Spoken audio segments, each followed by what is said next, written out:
गीता श्लोक अध्याय 2 श्लोक 13। देहिनोऽस्मिन्यथा देहे कौमारम यौवनम जरा तथा देहांतर प्राप्तिर्धीरस्तत्र न मुह्यति। श्लोक का सरल हिंदी अर्थ, जिस प्रकार इस शरीर में आत्मा बाल्यावस्था से यौवन और फिर वृद्धावस्था को प्राप्त होती है, उसी प्रकार मृत्यु के बाद आत्मा दूसरे शरीर को प्राप्त होती है। धीर पुरुष इस परिवर्तन से विचलित नहीं होते। दोस्तों, आज हम गीता के दूसरे अध्याय का ये गहन श्लोक समझेंगे।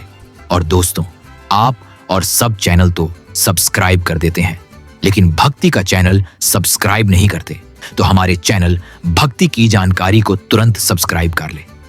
इसमें भगवान श्री कृष्ण आत्मा की अमरता और शरीर की नश्वरता का रहस्य बताते हैं।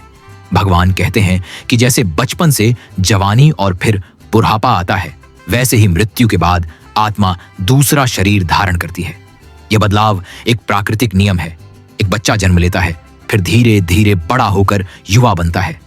समय के साथ वही युवा बूढ़ा हो जाता है। ये सब हम रोज देखते हैं। लेकिन क्या इन सब के पीछे जो मैं हूं वह बदलता है? नहीं, आत्मा वहीं रहती है, केवल शरीर बदलता है। पुराने कपड़े उतार कर नए पहन लेते हैं, वैसे ही आत्मा भी पुराने शरीर को छोड़कर नया शरीर लेती है।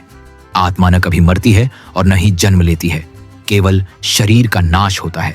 इस श्लोक से हमें यह शिक्षा मिलती है कि मृत्यु से डरने की जरूरत नहीं है, क्योंकि आत्मा कभी नहीं मरती। मौत केवल शरीर का परिवर्तन है। अब सोचिए, अगर हमें यह समझ आ जाए कि आत्मा अमर है, तो जीवन में दुख, भय और चिंता कम हो जाएगी। हमें किसी के जाने पर बहुत दुख होता है, लेकिन अगर हम गीता की इस बात को समझें तो जान पाएंगे कि प्रियजन वास्तव में कहीं गए नहीं हैं, सिर्फ उनका शरीर बदला है। धीर पुरुष इस बदलाव से विचलित नहीं होते। धीर वह है जो ज्ञानवान है, जिसने आत्मा और शरीर का अंतर समझ लिया है। अगर हम इस श्लोक को अपने जीवन में अपनाएं तो बहुत सारी समस्याएं दूर हो सकती हैं। मृत्यु का भय कम होगा। हमें समझ आएगा कि जीवन का अंत नहीं होता, बस परिवर्तन होता है। दुख में स्थिरता आएगी। अगर कोई प्रियजन हमें छोड़ जाए तो हम रोएंगे जरूर, लेकिन टूटेंगे नहीं। जीवन के प्रति सही दृष्टिकोण बनेगा। हम जानेंगे कि शरीर नश्वर है, इसलिए हमें अपने असली स्वरूप यानी आत्मा की शुद्धता पर ध्यान देना चाहिए। भगवद गीता हमें यह सिखाती है कि जीवन केवल शरीर तक सीमित नहीं है। आत्मा शाश्वत है और उसका असली घर ईश्वर के साथ मिलन है।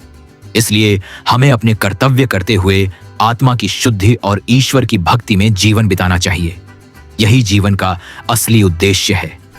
अगर आपको यह श्लोक और उसकी व्याख्या पसंद आई हो तो वीडियो को लाइक करें, चैनल को सब्सक्राइब करें और अपने दोस्तों के साथ शेयर जरूर करें। भूलिएगा नहीं, लाइक करके ही जाइएगा।